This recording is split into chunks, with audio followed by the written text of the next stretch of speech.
예수님이 죽기 전에 일어난 일들, 이런 제목으로 함께 말씀을 나누겠습니다. 10월 마지막 주 금요일 날 우리가 먼저 일부 내용을 조금 살폈고요. 또 지난주 금요일에는 잠시 좀 다른 말씀을 살폈다가 다시 돌아왔습니다. 우리가 너무나 잘 아는 본문이고 우리가 지난주에 성찬식을 하면서도 함께 나누었던 말씀이 등장합니다. 예수님께서 잡히시기 전에, 죽으시기 전에 몇 가지 굉장히 우리들에게 영적인 중요한 사건들이 일어났습니다. 사실은 예수님을 따랐던 제자들의 입장에서도 예수님이 죽는다고 하시는 그 말씀만 놓고서라도 굉장한 충격이었잖아요. 사실은 인간적으로도 예수님과 함께하면 뭔가 좋은 일이 있을 것이다. 사실 우리에게도 그런 마음이 있어요. 마치 우리는 예수님을 부적처럼 생각하는 거죠. 그냥 무당처럼 생각하는 경향이 있어요. 뭐 예를 들어서 이런 겁니다. 잠잘 때 성경책을 베고 자면 두통이 사라질 것이다. 그리고 십자가 목걸이를 달고 다니면 막 어떤 어둠의 공격으로부터 나를 보호할 것이다. 이런 잘못된 예수님을 마치 부적처럼 생각하는 것들이 우리에게도 알게 모르게 있어요. 그래서 어떤 내가 막 좋은 일을 하고 봉사하고 헌신을 하면 하나님께서 나를 막 더 강건하게, 때로는 부요하게 하실 것이다. 물론 그 말이 전혀 틀린 말은 아니지만 그 마음의 내면에 담겨져 있는 생각은 마치 예수님을 부적처럼 그런 인식을 가지고 있다는 거예요. 그러나 예수님께서는 단호하게 제자들에게 자신의 죽음에 대해서 다시 한번 이야기하셨어요. 왜? 예수 그리스도가 죽으셔야만 우리의 죄가, 이 죄 문제가 해결될 뿐만 아니라 우리도 죽고 장차 부활하고 천국까지 간다는 것을 주님이 먼저 선행적으로, 예표적으로 보여주신 굉장히 중요한 사건입니다. 주일날 말씀을 참 준비하며 다른 주일보다 제가 유독 기도를 좀 하게 되고, 다른 주일은 기도를 안 했다는 게 아니라 말씀을 준비하는데 한 사람이 됐던 새로운 영혼이 올 거 아닙니까? 그래서 하나님 어떤 말씀을 전해야, 정말 사실 추수감사주일날 감사 설교를 해야 되는 것이 맞는데 이미 제가 지난주 그 지난주 설교했어요. 사실은 추수감사주일까지 3번을 하겠다고 했는데 이번 주는 그냥 막연한 감사 설교가 아니고 주님이 어떤 주시는 마음은 하나님이 어떤 분이냐, 왜 우리가 하나님을 믿어야 되느냐, 왜 기독교는 하나님만 구원이 있다고 하는가, 이런 이야기들을 함께 나누고 싶은 생각이 들었어요. 그래서 말씀을 준비하면서 왜 하나님이 항상 옳은지, 왜 하나님이 우리의 인생의 정답인지를 설교하고자 준비하고 있습니다. 이유는 한 가지입니다. 예수님이 죽으셨고 예수님이 죽음에서 부활하셨고 부활하신 것뿐만 아니라 하늘로 승천하시면서 다시 오실 것을 약속하셔서 지금 저와 여러분들은 뭘 기다리는 겁니까? 예수님의 다시 오심, 재림 예수 그리스도를 기다리는 거예요. 세상에 많은 종교가 있지만, 제가 주일 설교를 그렇게 서론을 준비해 놨어요. 많은 종교가 있지만 유일하게 사람이 아닌 진짜 보이지 않는 영적인 세계의 신을 믿는 종교는 기독교가 유일하고, 죽으셨지만 다시 부활해서 다시 생명의 역사로 나타나신 종교는, 그 신은 하나님이 유일하다. 많은 종교들이 있지만 그 종교의 창시자들은 사람이었고 다 죽었어요.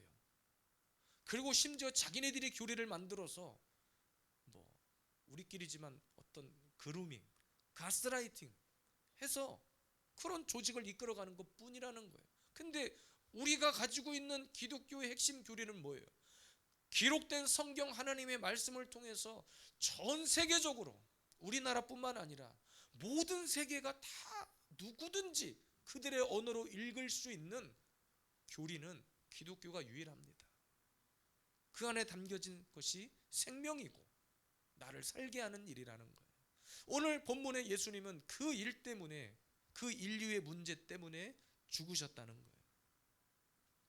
왜 죽으셨는가? 그 죽으시기 전에 왜 이런 일들이 일어나야만 했는가? 물론 하나님의 큰 그림, 하나님의 놀라운 계획에 영적인 의미가 담겨져 있습니다. 오늘도 다시 한번 이 말씀을 통해서 예수 그리스도의 소망을, 죽음에서 나를 살리신 그 예수 그리스도의 부활의 소망을 다시 한번 우리의 가슴에 새길 수 있기를 주님의 이름으로 축복합니다. 예수님이 죽기 전에 어떤 일들이 일어나는가? 먼저는 대제사장들이 예수를 흉계로 잡아 죽였다. 지난번에 살핀 말씀은 대략 설명하고 넘어갈게요. 1절, 대제사장들과 서기관들이 예수를 흉계로 잡아 죽일 방도를 구하며 죄의 희생양, 온 인류의 그 죄의 희생양이 예수님이 되어야 한다는 것을 영적으로 보여준다 그랬습니다. 그래서 흉계로 잡아 죽였다는 것은 없는 죄를 만들어서 억지로 그냥 한 사람을 죄로 엮어 넣었다는 뜻입니다. 그러니까 죄 없으신 예수님께서 죄의 희생양이 되셔야 했기 때문에 죽임을 당했다는 얘기죠. 두 번째는 예수님께서 죽으시기 전에 한 여인이 값진 향유를 예수님의 발 앞에 깨트리는 사건이 일어납니다. 그래서 순전한 나드 한 옥합을 가지고 와서 주님의 발 앞에 깨트렸어요. 나드 향유 이 한 옥합은 어쨌든 그들의 1년치, 당시 유대인들에게 있어서 1년치 품삯이었습니다. 그 정도의 엄청난 값어치가 있었죠. 순전하다고 했거든요. 순전하다, 완전히 100% 원액, 깨끗함, 그 어떤 것도 섞이지 않은 것을 이야기해요. 그러니까 순결한 예수님이 향기나는 제사의 주인공이었다는 것을 예표하는 거죠. 예수님의 죽음은 결코 헛된 죽음, 인간적인 죽음이 아니라 온 인류의 죄를 담당하고 십자가의 길을 가신 향기나는 제사였다. 이렇게 공부했습니다. 오늘 함께 살펴볼 세 번째 일어난 일입니다. 십자가에 죽으시기 전에 어떤 일이 일어났는가? 인자를 파는 그 사람에게는 화가 있으리라 라고 했습니다. 21절, 인자를 파는 그 사람에게는 화가 있으리로다. 오늘 본문의 예수님은 제자들을 불러다 놓고 만찬을 합니다.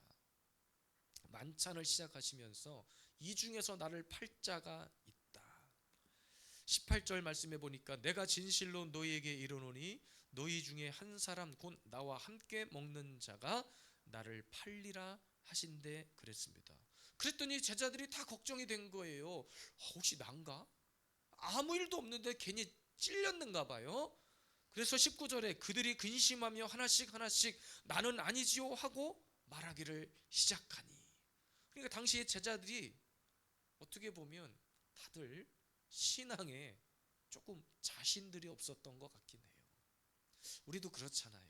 저 어렸을 때 기억나는 게 주일학교 선생님이 너 지금 당장 죽으면 천국 갈 수 있어? 물어봤단 말이에요. 저도 우리 자녀들에게 몇 번 테스트 삼아 물어본 적이 있어요. 근데 괜히 순간, 그러니까 집에서 그때 어렸을 때 부모님이 오건사님이 가르쳐 준 거는 무조건 믿음으로 아멘 해야 된다고 배웠단 말이에요. 근데 딱 선생님이 딱 대놓고 물어보니까 불과 몇 분 전에 죄를 지었거든. 내가 불과 몇 분 전에 헌금 떼까 먹었거든요. 헌금하라고 200원 줬는데 100원 오락실 갔거든요. 그러니까 선생님이 너 지금 죽으면 천국 갈 수 있어? 이렇게 물어보면 이 말을 못하는 거예요. 갈 수 있을 것 같기도 하고 자신이 없었어요. 그 가룟 유다를 제외한 나머지 제자들도 다 이상하게 혹시 내가 예수님을 파는 거 아니야? 뭐 마치 이런 생각을 했던 것 같아요. 그런데 주님이 20절 말씀에 곧 나와 함께 그릇에 손을 넣는 자니라 이렇게 이야기를 하셨어요. 함께 먹는 자 중에 함께 그릇에 손을 넣는 자라고 했기 때문에 정확하게 누구를 지목하신 거예요? 가룟 유다를 지목하신 거예요. 이렇게 하신 이유가 있어요. 예수님은 가룟 유다에게 끝까지 어떤 시간을 주신 거냐? 회개할 시간을 주신 거예요. 다시 깨닫고 그 일을 돌이킬 수 있도록 시간을 주신 거예요. 그러니까 여러분, 인자를 파는 그 사람에게 화가 있다. 이 말에 담겨진 의미는 회개하는 자가 구원받을 수 있다는 것을 다시 한번 주님은 한 번 더 죽으시기 전에 제자들에게 강조한 거예요. 그러니까 우리는 주님 앞에 갈 때까지 끊임없이 죄와 싸우는데, 죄와 싸우는 그 과정 중에 필요한 것이 회개입니다. 회개. 이 나라 이민족의 정말로 최근에 이런 아픔의 역사들을 보면서 한 가지 드는 생각은, 참 우리나라 초기 한국교회의 과거 1800년대부터 뭐 그 전까지는 갈 것도 없어. 1900년대 초부터 시작을 해서 여러분 생각해 보세요. 우리나라에 복음을 들고 들어왔던 선교사님들이 정말 저는 대단한 사람들이라고 생각을 해요. 그냥 보잘것없는 사람들이 와서 그냥 왔다가 가버린 정도의 사건이 아니라, 그 선교의 역사를 시작으로 우리나라에 회개 운동이 일어났었단 말이에요. 평양 대부흥 운동이 무슨 운동이냐? 회개 운동이었습니다. 회개 운동. 우리가 우상 숭배했습니다. 우리가 하나님을 알지 못했습니다. 하나님, 우리가 이런 죄를 저질렀습니다. 제사상 차려놓고 절했습니다. 범죄했습니다. 선교사를 죽였습니다. 이렇게 회개의 부흥의 운동이었습니다. 여러분, 그렇게 세워진 한국 교회예요. 그런 믿음의 선조들의 회개 운동을 통해서 오늘도 저와 여러분들이 이렇게 신앙생활을 하고 있다는 겁니다. 그런데 이 시대는 회개가 사라져버려요. 점점점 회개가 사라져버립니다. 왜 그런 줄 아세요? 잘못된 것을 잘못이라고 말하면 오히려 역풍을 당하는 시대가 되었기 때문에 그렇게 되는 거예요. 회개하지 않아요. 심지어 구원파 이단은 회개를 뭐라고 자꾸 못하는데 회개를 계속 하냐는 거예요. 너 구원 받았다며, 너 세례 받았다며. 그러고 나서 우리한테 집요하게 물어봐요. 너 세례 받은 날 기억해? 유준희 씨, 구원 받은 날이 언제예요? 구원 받은 날이 입교한 날이에요? 구원 받은 날이 유아 세례 받은 날입니까? 저는 세례 받은 날이 언제인지 기억이 안 나요. 제 중학교 때 세례를 받았는데 기억 못 합니다. 그러면 구원 못 받은 건가요? 구원은 회개한 자들이 받는 겁니다. 회개하여 성령을 선물로 받으라 그랬고, 회개에 합당한 열매를 맺으라 그랬고, 어찌 회개하지 않고 하나님 앞에 부흥을 꿈꾸냐는 거예요.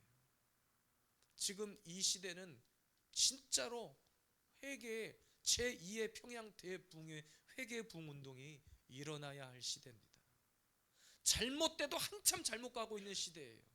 회개를 말하면 잘못됐다 말한다니까요. 잘못된 교리를 말한다고 사람들이 지적한다니까요. 뭘 그렇게 잘못했길래 맨날 회개하라냐고 이런 질문을 던진다니까요. 염려했잖아요. 사랑하지 못했잖아요. 원망하고 불평했잖아요. 내 삶을 한탄했잖아요. 이거 회개해야 되는 거 아니에요?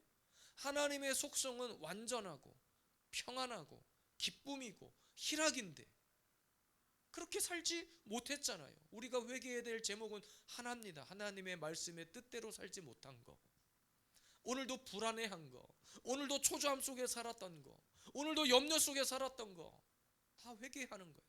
그 회개를 통해서 하나님은 우리에게 그래 너 내가 용서해 줄게가 아니라 이루 말할 수 없는 하늘의 놀라운 축복과 평안으로 채워주신다는 거예요. 구원은 깨끗한 자가 가는 것이 아니라 회개한 자가 가는 겁니다. 가룟 유다는 회개하지 않았어요. 그래서 결국에는 목매달아 죽었습니다. 지금 저와 여러분들에게 하나님이 이 시간을 허락하신 이유는 회개의 시간을 허락하신 거예요. 회개의 시간. 그래서 그 회개의 시간을 통해서 하나님은 그에 합당한 열매를 맺게 하십니다. 우리의 가정의 회복, 또 삶의 여러 가지 문제들의 회복, 주님이 붙들고 계시거든요. 그래서 딱 준비만 되면, 회개하여 그 그릇이 준비만 되면 하나님은 부어주시는 거예요. 오늘도 우리 예수비전 세움교회 안에 또 유튜브로 예배하고 있는 우리 모든 성도들의 가정과 삶 속에 정말로 온전한 회개를 통해서 하나님 앞에 다시 회복하고 다시 그 구원의 여정 가운데 주님과 함께 그 길을 걸어갈 수 있게 되기를 주님의 이름으로 축복합니다. 네 번째입니다. 예수님이 십자가에 죽으시기 전에 어떤 일이 일어났는가? 떡을 자신의 몸이라 이렇게 가르치셨어요. 22절 말씀 한번 더 읽겠습니다. 그들이 먹을 때 예수께서 떡을 가지사 축복하시고 떼어 제자들에게 주시며 이르시되 받으라 이것은 내 몸이니라 하시고 그랬습니다.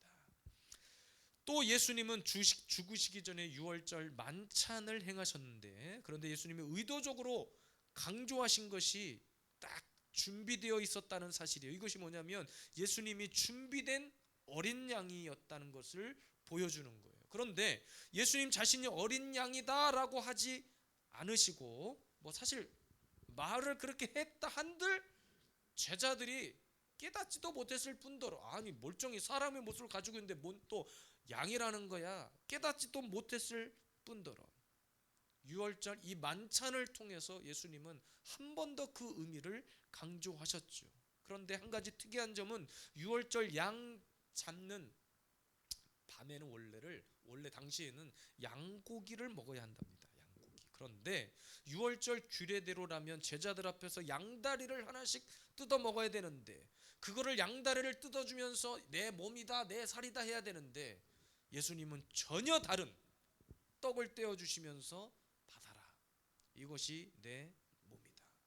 그러니까 철저히 하나님의 계획된 의도대로 행하신 일이에요. 예수님 자신을 유월절 규례의 그 구약의 유월절 규례를 통해서 그 제물된 어린 양이 자신이고 자신의 살이 뜯겨져 나갈 것을 보여준 거예요. 그리고 이 떡을 통해서 예수님 자신이 새 언약이다 라는 것을 보여준 겁니다. 그러니까 여러분, 죄인된 우리는 이제 구약의 양이 아니라 십자가에서 찢기신 그 몸을 통해서 다시 회복되어야 한다는 것을 말씀해 주고 있는 거예요. 지난주에 우리가 성찬식을 했단 말이에요. 떡을 나눠주고 포도주를 나눠주며 이것이 예수님의 몸이고 살이다 피다 이야기했어요. 사실 정신 나간 소리죠. 떡 주면서 이거 예수님 몸입니다. 포도 음료수 따라주면서 이거 예수님의 피예요. 우리끼리는 이해하지만 믿음이 없고 신앙이 없는 분들에게는 떡 나눠주면서 몸이다냐. 그래서 우리 정정혜 집사님 딱 받으시면서 아이고 감사해요 뭘 이런 걸 다 예배 시간에 주시나 하고 막 이렇게 드셨단 말이에요. 물론 참 그 안에 순수하고 깨끗한 면이 있으셔서 그런 면도 있으시다고 저는 생각을 하고 너무나 즐겁잖아요. 그분은 그렇게 해서라도 떡과 잔을 받으니까 기쁜 거예요. 어쨌든 여러분, 그 의식을 통해서 우리는 날마다 무엇을 가슴에 새깁니까? 아, 예수님께서 나를 위해 죽으셨구나. 예수님이 나를 위해 그 몸이 찢기셨구나. 주님이 친히 장차 그 예수님과 제자들과 있었던 시간 이후에 십자가에 달려서 그렇게 죽으셔야만 했던 사건들을 몸소 보여주신 거예요. 여러분 생각해 보세요. 예수님 입장에서 얼마나 가슴 아픈 이야기예요. 자신의 이야기를 하는데 내 몸이 찢길 거야. 나는 그렇게 피를 흘릴 거야. 만약에 대놓고 제자들에게 먼저 이렇게 얘기했다면 제자들을 진짜 기절 까무러쳤을지도 모릅니다.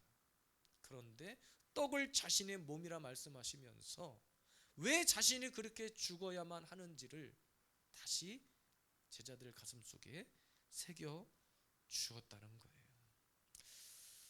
예수님께서 십자가에 죽으신 이유도 한 가지죠. 십자가의 죽으심을 통해서 진짜 우리가 지고 가야 할 그 십자가를 주님이 대신 지신 것과 내가 매달려 있어야 할 그 자리에 주님이 대신 매달려 주신 것과 그 죽으심을 통해서 우리는 다시 한번 예수 안에 새로운 생명을 얻게 되었다는 거예요. 아까 우리가 찬양했죠. 약할 때 강함 대신에 쓰러지 십자가 죄사하셨네 주님의 이름 찬양해. 쓰러진 나를 세우고 나의 빈잔을 채우시는 하나님. 그렇게 된 이유가 뭐예요? 예수님이 십자가에 죽으셨기 때문입니다.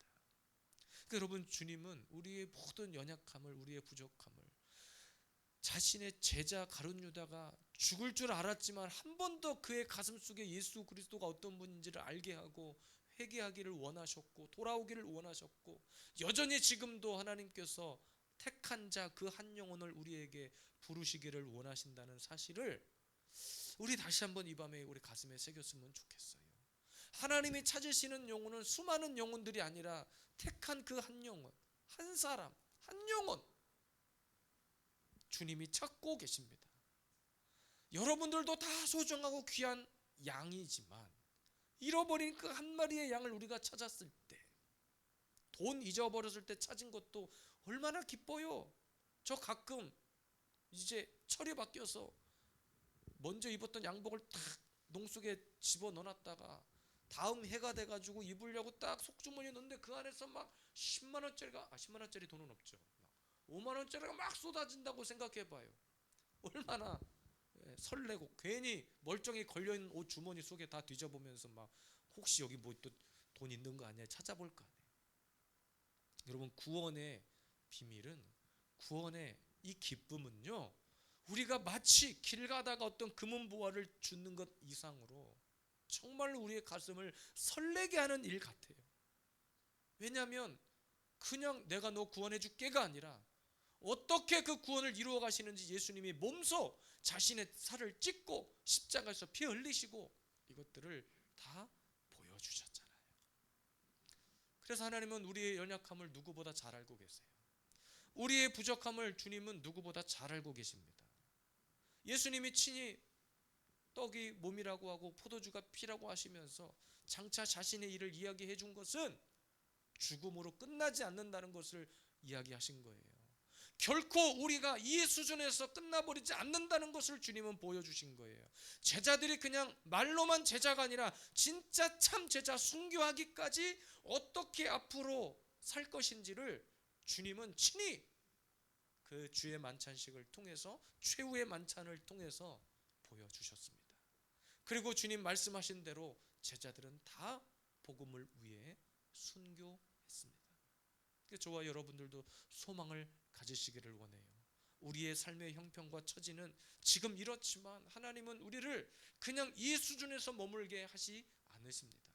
하나님의 때, 하나님의 계획과 방법대로 하나님 앞에 온전히 회개를 이루어가는 자를 통해서 하나님은 반드시 우리의 삶을 세우십니다. 회복시키십니다. 그것 때문에 날마다 떡과 잔을 받으면서 주님을 기억해라, 주님을 몸에 새겨라, 피를 마셔라, 이것이 내 피다, 이것이 보혈이다, 주님이 우리에게 말씀해주고 있는 거예요. 이제는 양의 피가 아니라 예수 그리스도의 피를 붙들 수 있기를 바랍니다. 예수의 피를 붙들고 예수의 몸을, 십자가를 붙들고 있는 저와 여러분들의 가정 속에 하나님의 놀라운 십자가의 은혜로 채워주실 줄로 믿습니다. 이제는 지난날의 역사에 매이지 말고, 과거에 매이지 말고, 오늘 이 시간 이 밤에 나를 새롭게 하시는 주님, 예수님은 실제로 죽으셨고 실제로 부활하셨고 실제로 다시 우리 앞에 나타나십니다. 여전히 성령님을 통해서 우리 안에 역사하고 계십니다.